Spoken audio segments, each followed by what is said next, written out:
Welly, welly, well. It's been an interesting week.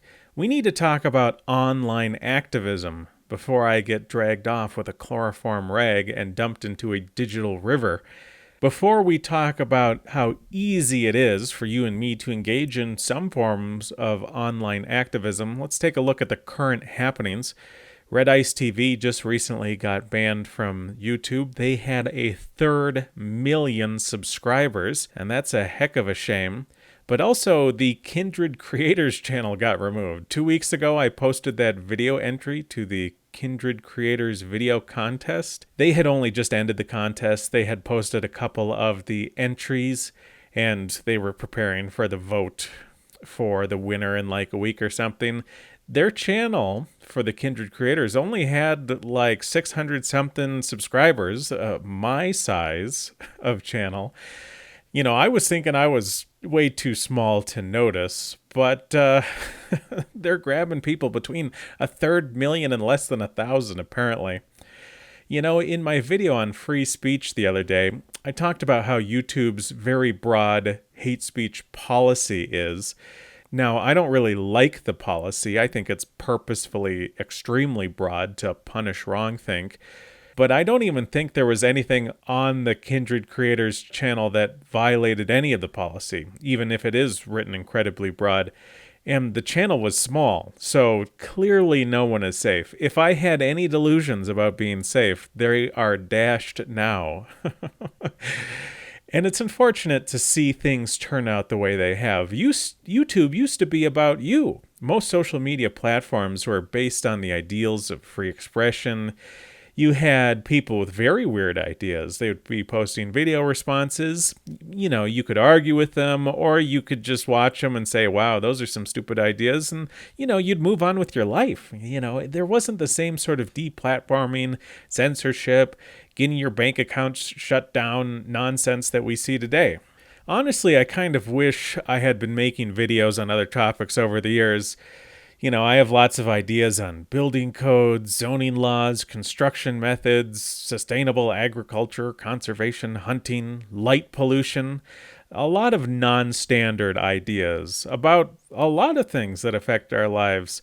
I don't spend much time on them because, well, the continued existence of my brothers and sisters and our society is simply just a little bit more pressing. That being said, I did want to mention this news story. People had been posting these. Some of these news stories are kind of old, but they caught my eye. They caught my imagination because it just seems like such a good example of being able to take the same sort of problem, if the problem exists at all, and come up with two totally different solutions between someone like me and like your average leftist. There are these certain cities that were repealing or having overturned laws that made women wear a shirt or a blouse, cover up their chest. Now, the modern leftist view is something like, hey, men are allowed to walk around shirtless. Men and women should be treated the same. Let women walk around shirtless. So this is where my completely opposite conclusion comes from. Now, I'm not sure men and women should be treated the same because I don't think we are the same. But if we do want to treat men and women the same, the answer seems pretty obvious to me. Tell men to put their clothes on in public, okay? You're not at the beach. You're out and people are bringing their kids around. People are doing business. People are running errands. Have some humility. You can have some modesty. And wear your clothes, right? If everyone agreed, let's treat men and women the same in this aspect, okay, then my conclusion is still the opposite of the leftist. Tell people to wear their clothes. Put your shirt on, put your blouse on. Showing up in boxer shorts, that's not appropriate attire for the public, right? You can't show up in your panties and bra. Wear in public, right? Act like adults and put clothes on. But the point is, I'm not always outside the mainstream on my ideas, but I often am. And it's really disheartening to me to see these social media companies that prided themselves on giving a voice to everyone. Now they're so against it. If you don't toe the right party line, it's the digital cement shoes for you. So let's talk about online activism before I get digitally expunged. In my last video, I talked about planting seeds in people's heads. Now, in that video, I was mostly imagining real life, in person, but this applies online too. You can go and you can say things to plant seeds in people's heads online. You can also do what I did recently. You can write letters to your representatives, whatever good that will do. Probably none. I'm sure President Trump is reviewing my letter right now and is going to make some major changes.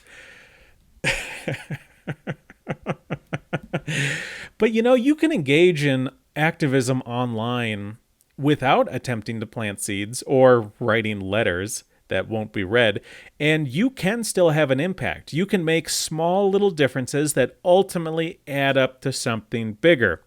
And it's simple. Thumb up, thumb down, upvote, downvote, like, favorite, and anything else that these social media platforms allow you to do. Now you might say, like, oh, come on. Thumbing up some YouTube comments or liking tweets, that's online activism? Yes, it is, and let me explain. Thumbing up or thumbing down something won't convince anyone of anything alone, but it plays an important role. Let's create a situation. Let's say a YouTuber makes a video.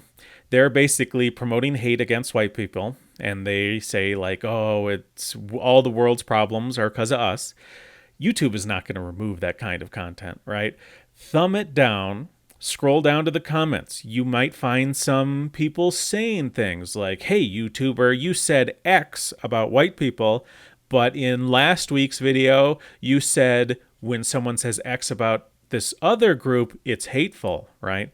They're pointing out a double standard in the YouTuber's videos, right? Now, you disagree with the video, you thumb it down. You agree with the comment, you thumb it up. You take a look at some of the replies to the comment, and you provide thumbs ups and thumbs downs based off of common sense.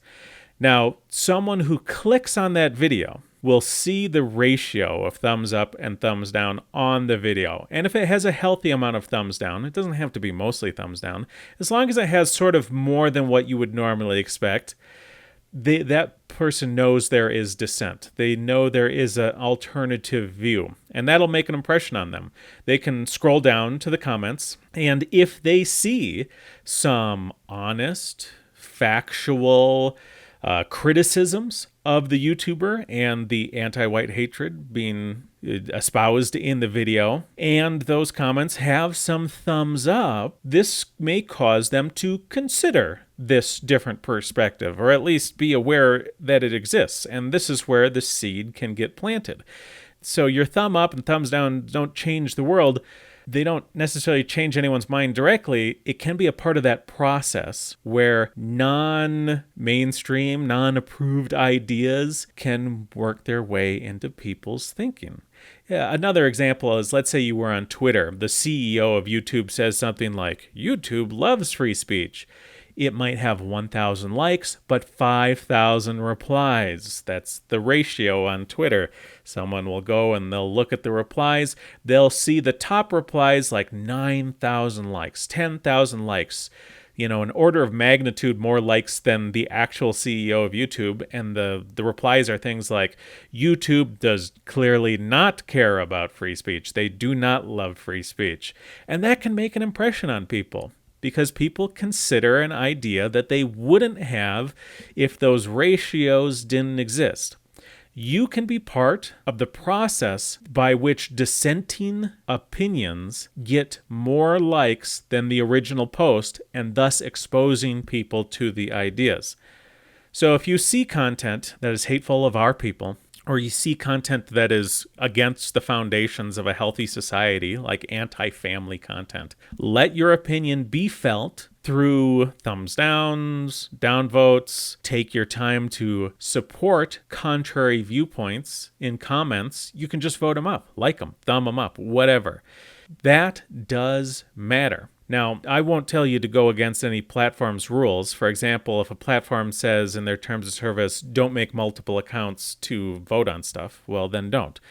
And I recently made an account on Reddit. They have rules against vote brigading. Okay, well, then don't do that. But you go online, at least some of the time. That's how you got here. In your online travels, use those platforms' tools. Whatever platform you're on, just use the tools. I mentioned in my last video, a lot of us, sort of on the right wing, have, for our own mental health, really learned to let people say what they want to say and just walk away. And I understand that. I've done that. Sometimes you just want to grill or something, and that's fine. Maybe you don't want to get into content creation and you don't want to get into these long arguments in the comments. Maybe you used to do that. I certainly used to do that. You get in these conversations with people who are manipulating words. If you don't want to do that or you don't want to do it anymore, then don't. I'm not telling you you have to go do that again. Just read what you would normally read. Expose yourself to the content that you would normally expose yourself to. If you see anything good, just thumb it up, like it, whatever. If you see the bad stuff, downvote it, dislike it, whatever.